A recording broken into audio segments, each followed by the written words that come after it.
Mbàkke balay sax bis bi li ma ci yëg lépp mooy xol bu sedd ak mbégte ak dundaat yàlla sunu borom ndax sunu famille bi dafa meloon ni am na lu ci dugg lu koy rax kon sëñ Mountakha Bassir bu woote waatee bis bi dafa bëgg ñun ñëpp ñu dundaat delluwaat ci yàlla sama borom ndax moo fi ne fii kan moo fi ne yàlla yonante bi sëñ Bamba maam Cheikh Fall Abouri Diallo laay ñun dañuy sant Serigne Touba ñun ay murit lañ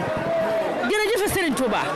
ginnaaw bi ñu sante yàlla julli ci Seydina Muhammad ñuy sant Serigne Touba di sant sëñ Mountakha yàlla na fi yàgg te wér yàlla na fi yàgg te wér yàlla na nu yàgg gunge nee leen jërëjëf sëñ Mountakha jërëjëf sëñ Mountakha jërëjëf Serigne Touba jërëjëf Serigne Touba. taalibe Cheikh laa waaye tubaar fakal la bés bi dafa neex bésu jullit la ñu woote te man ko sopp sëñ Mountakha laa bee dafa fekkoon ma feebar waaye sama xol sedd na guy jërëjëf Serigne Touba jërëjëf Serigne Touba ñun ñëpp benn lañu. mooy lépp mooy lii suñ borom mi nga xam ni moo ko may lim ko may suñ borom du may di nangu te da koo liggéey ba yàlla defal ko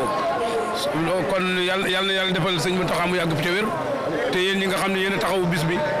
suñ borom defal leen tawfeex ak taysiir suñ borom defal taalibe yëpp jàmm ak xéwal